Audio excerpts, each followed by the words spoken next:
So we live in North Phoenix. Way up in North Phoenix, about a 45-minute drive here. So we're driving. Dad's sitting in the front seat. He's not saying much.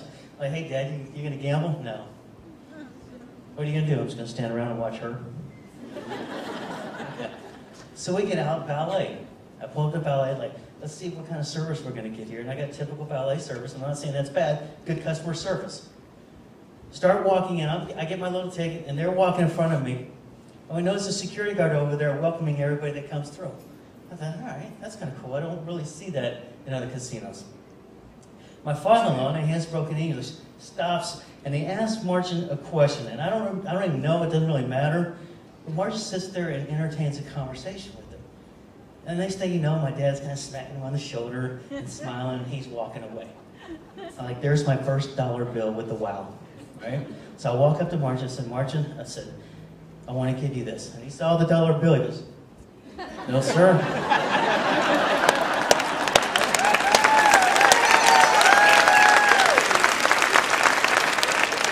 Yeah.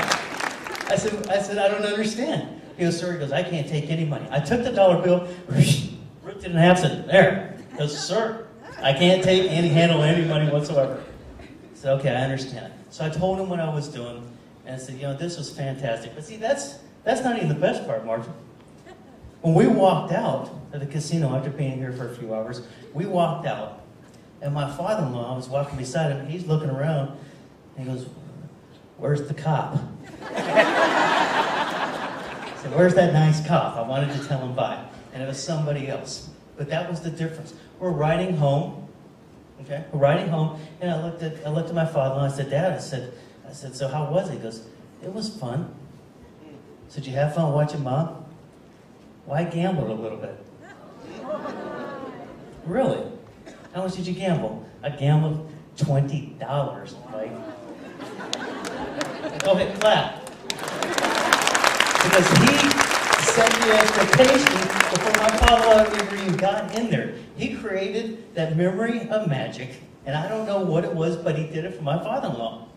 Now, I don't mean to sound negative, but one of the ladies that came with us said, I'll never go back there. I'm not going to travel that far. You know, it just was like any other casino. My father-in-law, he's like, I'll go back. And he will. He'll come back because more. Now, here's the thing, Martin. You can't accept money when you're on the job. And you're not on the job. I got permission. So he wouldn't accept a dollar bill, but I bet I'll accept a $100 bill. What do you think?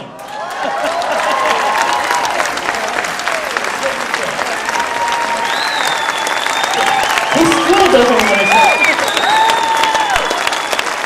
Awesome. All right, I got to make this short.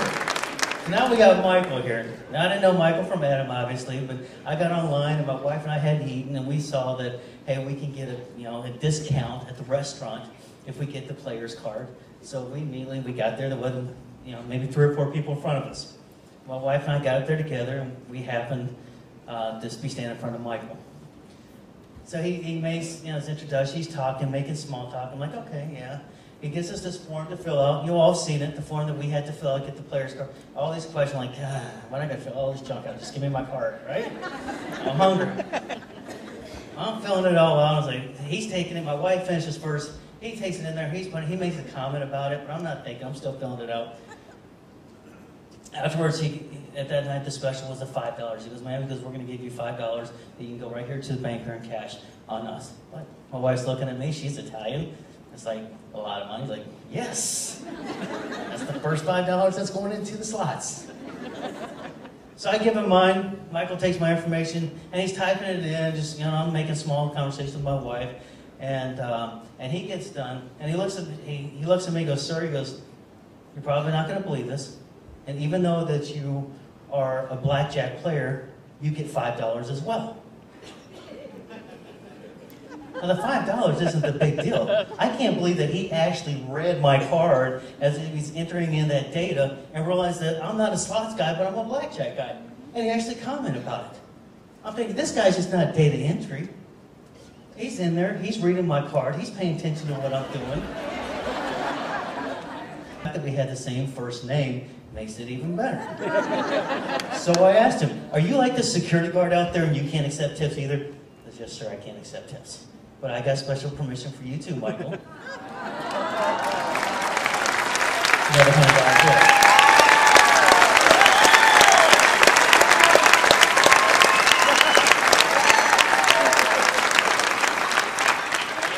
Do you mind if I interrupt you for a minute? Absolutely. You know, I think they deserve a double gourmet, don't you? And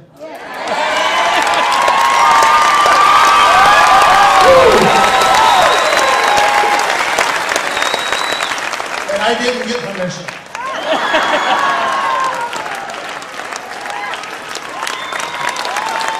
Those are two more $100 bills.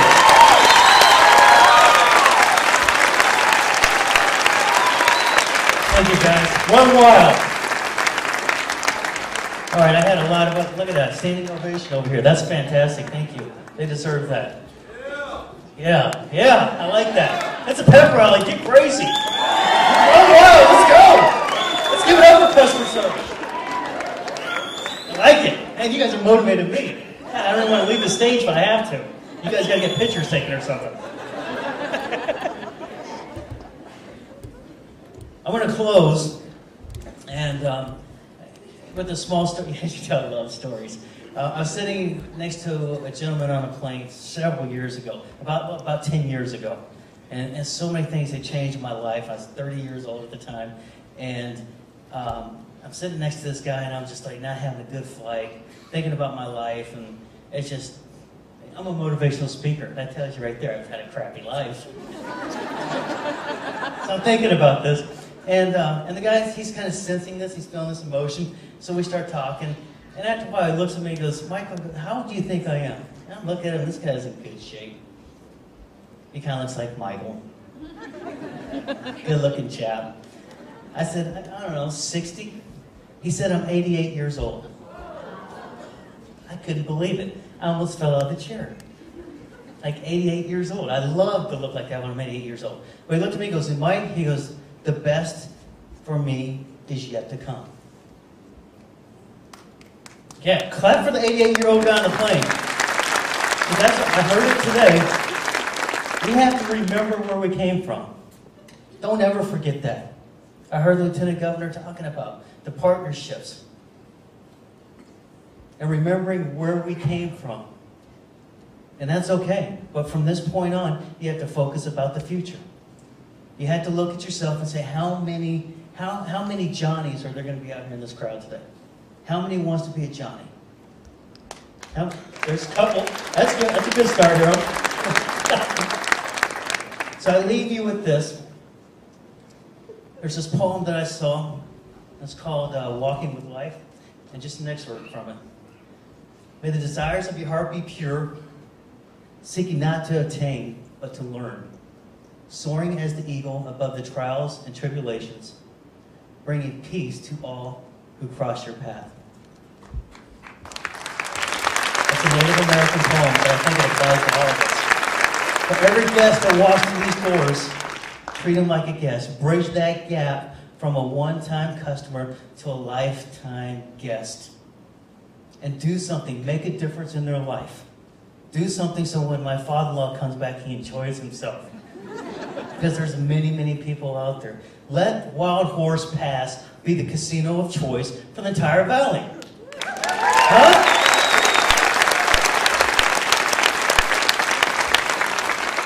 It's been a pleasure being here. Thank you for having me. And run wild!